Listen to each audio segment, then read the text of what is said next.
projections until I can figure out what set of figures is correct. Also, what you had talked previously about, your whole proposal, if we could get a copy of that. Sure. Down from what we budgeted. $5,000 increase is, okay.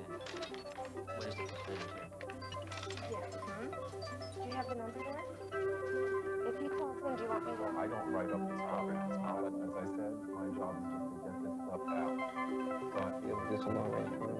Long-range planning is very, very Yes, we need to go ahead and provide additional services out there. Just, we have the people. There's talented people down there. We can get a hold of a lot of people. But it's just a matter of... well, if you'll take the responsibility of pulling the group together to be An sure. actual 163, a projected 168. It looks like.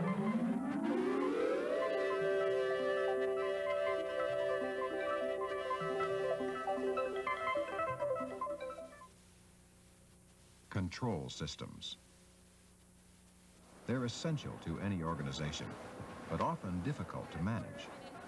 It's no simple matter to integrate control techniques into an organization. A considerable amount of preparation and work is necessary before these techniques and devices can really be effective. When I think of control systems, because of my own interest, I think primarily of manufacturing control systems, and perhaps because of the way I think about things, I think about planning and control systems together rather than separately. I find it more convenient to think about how they work. Given that as the ballpark, I can say that there are a lot of problems that plague these planning and control systems, particularly the computerized variety, which people have been moving toward in recent times, and those problems are serious. In fact, depending on which survey one happens to believe at the time, the number of people who are successful in meeting their primary goals in introducing new computerized planning and control systems into manufacturing environments ranges from somewhere in the neighborhood of 5 to 10% success all the way out to an upper limit of perhaps 50%. Now, even at best, that's not a very good batting average. And that says that there are very, very serious problems here. What are the problems? Well, it's a little bit like peeling the onion. You know, on the surface of the onion, you see a lot of problems which are not unique to computerized manufacturing planning and control systems. They're unique to almost any technology. They're common to almost any technology. An example would be a lack of discipline in terms of just being able to overcome change and to get good, accurate data to feed the system. To get a plant foreman who for years has been operating in the mode of going out and looking in a barrel to see how much is there, listening to someone over the coffee hour to find out what the status is on the other side of the floor, to now change their mode of operation to start thinking about interjecting very precise pieces of data into a computerized system is not a major task.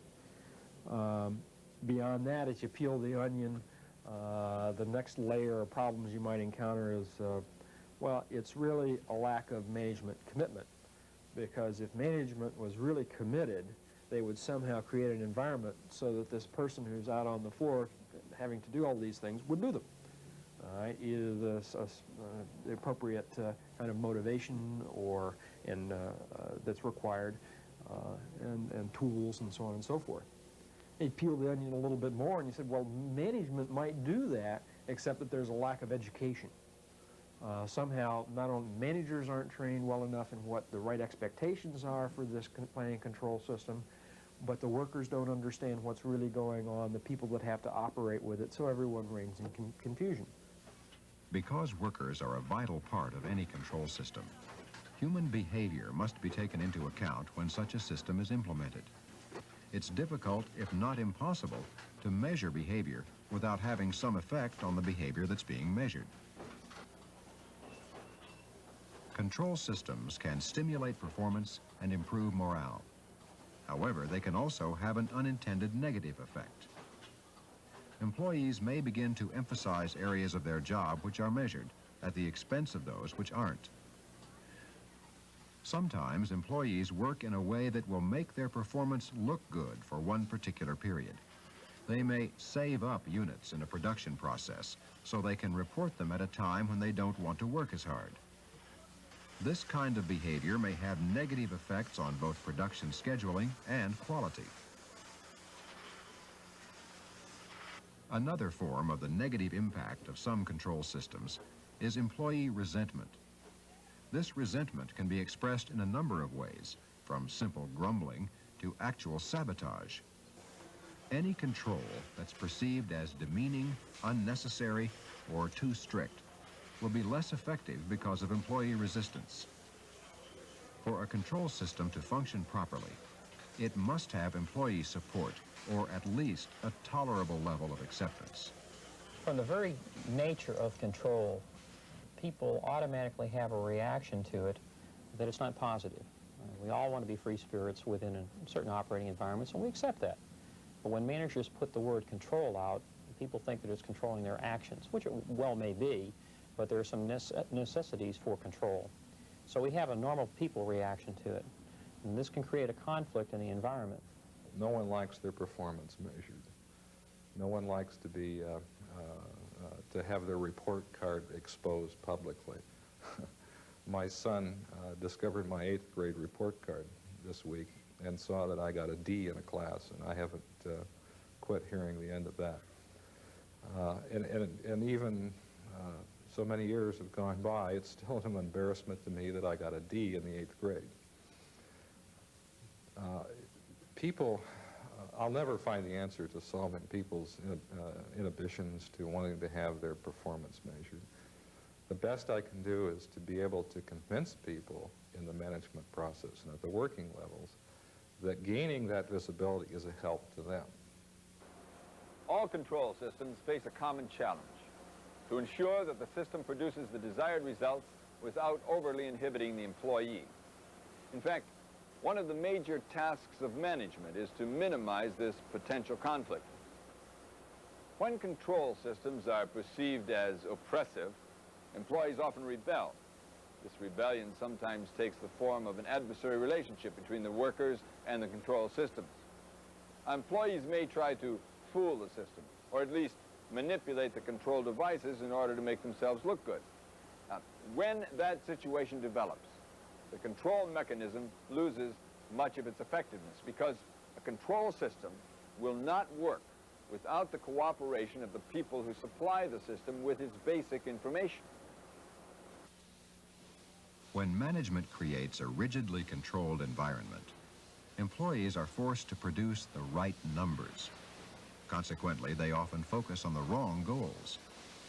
In addition, they can become so obsessed with inflexible requirements that they turn quotas into limits and minimum levels of performance into maximum goals of achievement. Obviously, in this situation, controls are no longer constructive.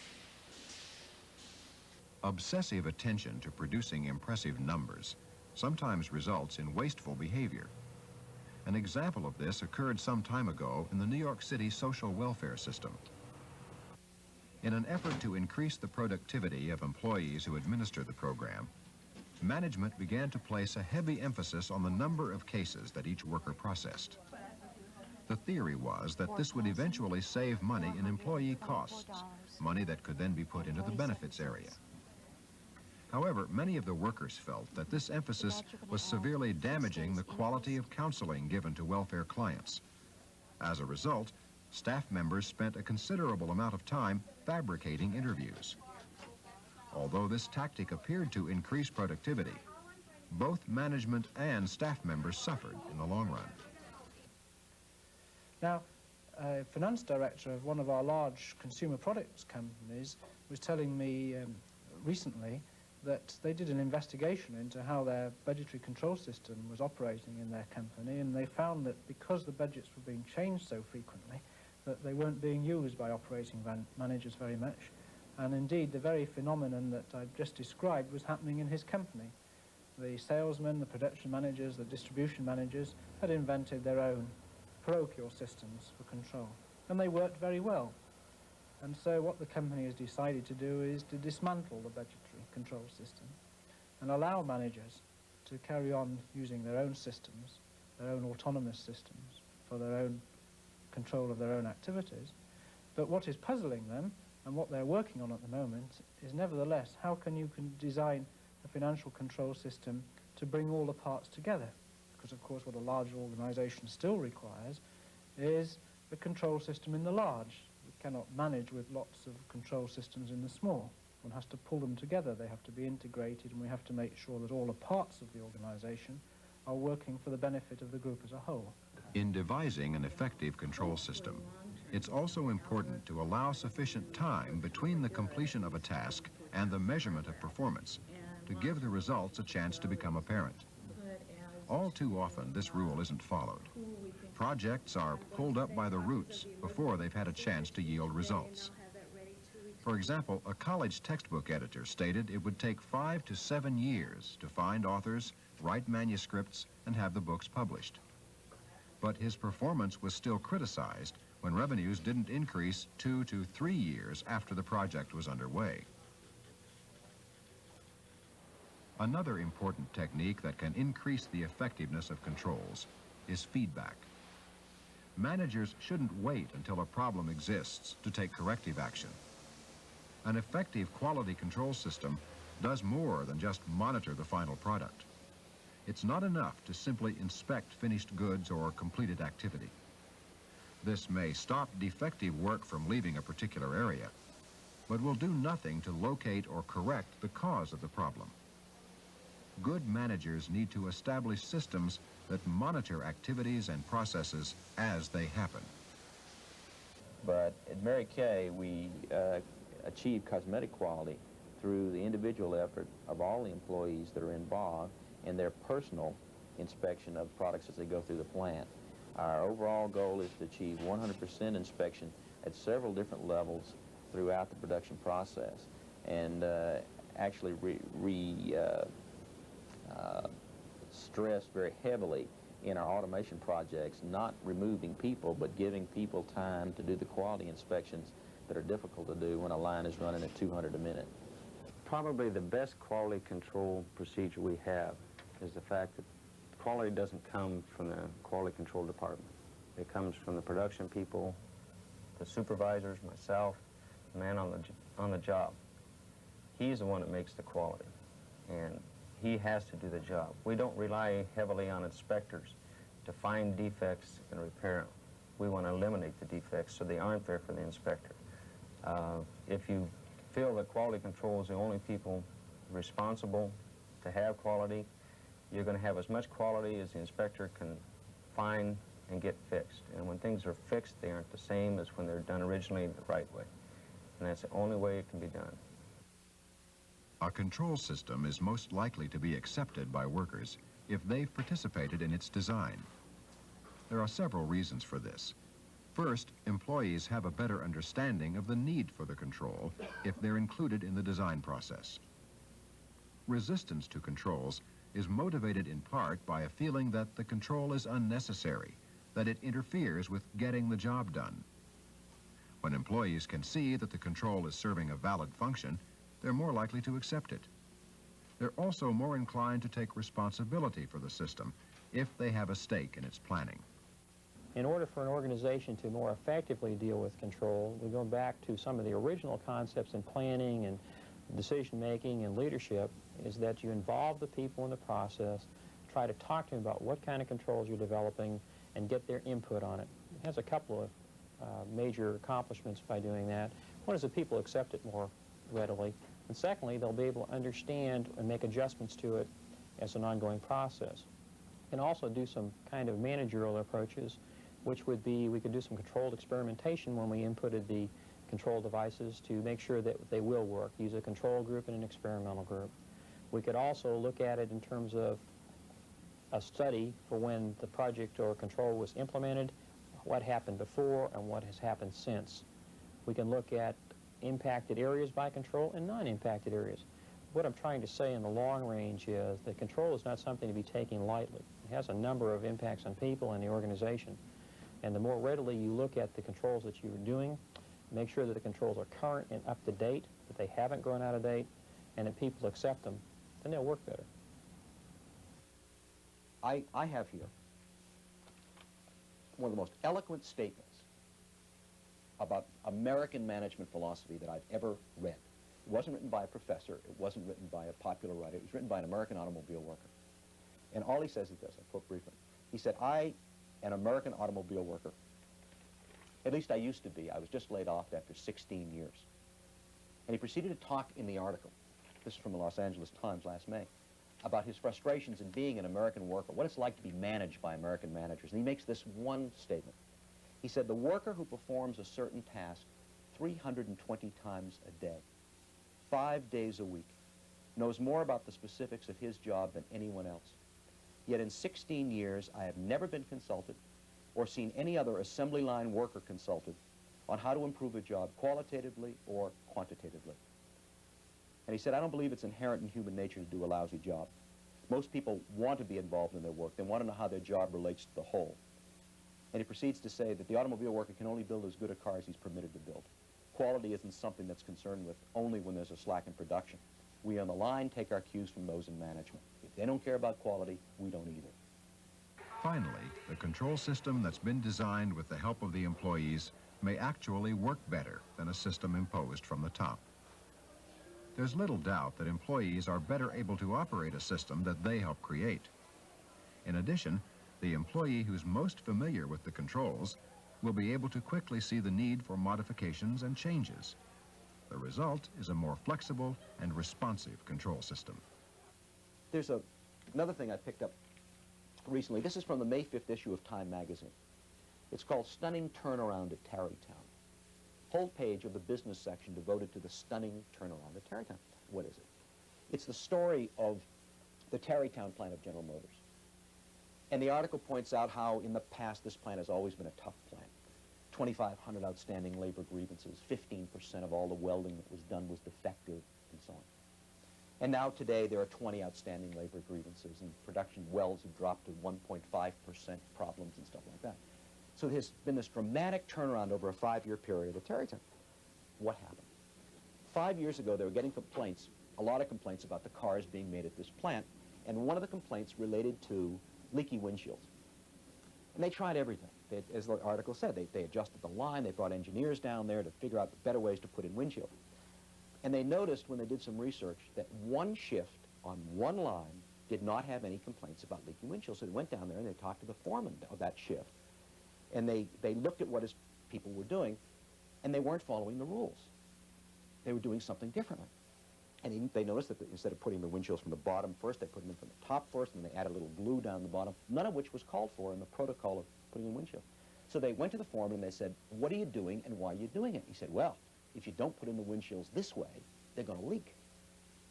And based on that, a whole series of things developed at General Motors, slicing off like salami, one problem after another. Only this time, the big difference was consulting the people who had to do the job. Now, even as I talk about it with you, it makes such eminent common sense to me, I suspect it does to you too, that one wonders, well, where have we been for the last 25 years? The delicate balance between controls and employees can have a profound effect on the climate and structure of an organization. Communications, decision-making, and internal organization can all be dramatically affected by the design of a control system. The organization may have been intended to be a very participative situation where managers were supposed to delegate and decentralize decision-making. The control system that's set up may require that the information be sent to the top of the organization and the decisions be made at the top of the organization. Therefore, we're going to have a real conflict right there. Another kind of potential problem is that it may just change some structuring that's done. Maybe the organization runs on a number of committees, and it always has run on a number of committees. The control element, when it's put in the environment, may change that. The committees may no longer be needed. Therefore, people may suffer from that process. The application and impact of controls differs from country to country. A European research project looked at control systems in companies in 3 nations, England, Germany, and France. The investigation revealed that in each country, the management had distinctly different attitudes toward control mechanisms. Top management in England was primarily interested in exceptions, in problem areas the control identified. They delegated the daily activities of control to their subordinates. German managers were very interested in the details of their operations, down to the lowest levels. They also put great emphasis on efficiency and productivity. And in France, managers developed a compromise between these two extremes. Now, of course, this has great lessons for multinationals, that we cannot perhaps think of designing a standard financial control system across all locations, because it will come up against difficulties. And indeed, in another organization that I've been working in, this was what was attempted. A finance director was brought in from a competing organization and asked to install the financial control system he used to work with, and they found within a year that it just didn't work. Not only were there cultural differences, of course, there were technological differences, they were in different markets, the size of the enterprise was different, indeed the strategy was different. And this tended to confirm what is the academics now are working on in the area of financial control, and that is that financial control systems are contingent upon the environment and on the organization and on the circumstances in which they're operating, what we call contingency theory, that there ought to be a situational view about the design of financial control systems, and that there is no universal design which can be applied to all situations and all companies, contrary to what we tend to find in the textbooks. One thing that I see behind the surface there is what I refer to as the cookie cutter mentality that I think many companies are subject to. That is that a planning and control system is something that can be defined and bought off the shelf like a suit, and it's really a set of procedures where you first start with this and then do that and then do that and then do that, just like my sister division did, or just like company XYZ did, and all we'll do is we'll go out and get what company XYZ did and bring it into our corporation. We'll stamp out another cookie from the cookie cutter, and then we'll stamp out another and another and another and another. I think that there are a number of very useful software packages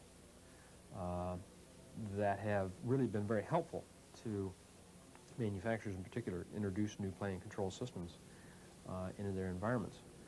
But these software packages don't really work very well as cookie cutters.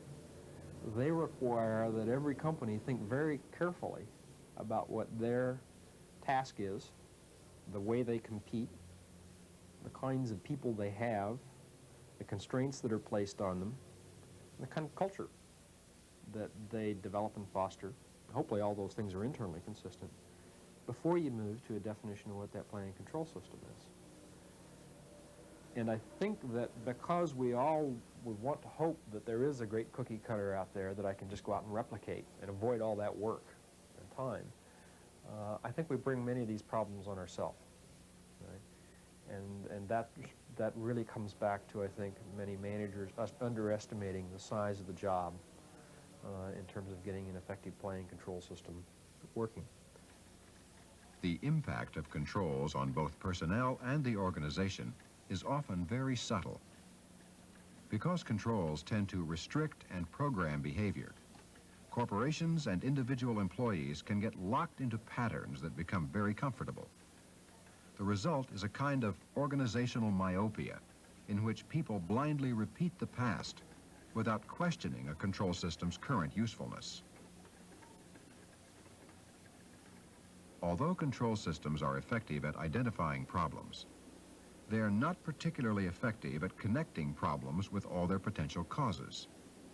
Frequently, only the obvious cause is noted, while other contributing factors may be ignored. Because control systems often have an effect that goes beyond what's intended, they must be carefully monitored. This kind of an examination can be carried out through a variety of program evaluation techniques. The most direct approach is a before and after comparison. Prior to the implementation of a control system, baseline data are collected. Once the system is in place, the environment is re-examined and the effects of the system are analyzed. One of the problems with any control system is that, by definition, controlling is looking at a standard and making a correction when a deviation occurs. A good manager will not only use a control system, but will also periodically examine the standards that you've set up for controlling, which means changing your controlling system. Another method is time trend data comparison. Rather than a simple before and after test, this approach collects data over several time periods and notes the kinds of trends that develop. Finally, a company can conduct a controlled experiment using different groups that perform the same tasks. With this approach, one group is subjected to the planned controls while the other is not.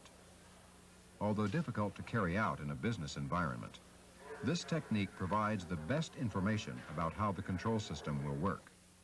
All of these methods of program evaluation attempt to measure the impact of controls.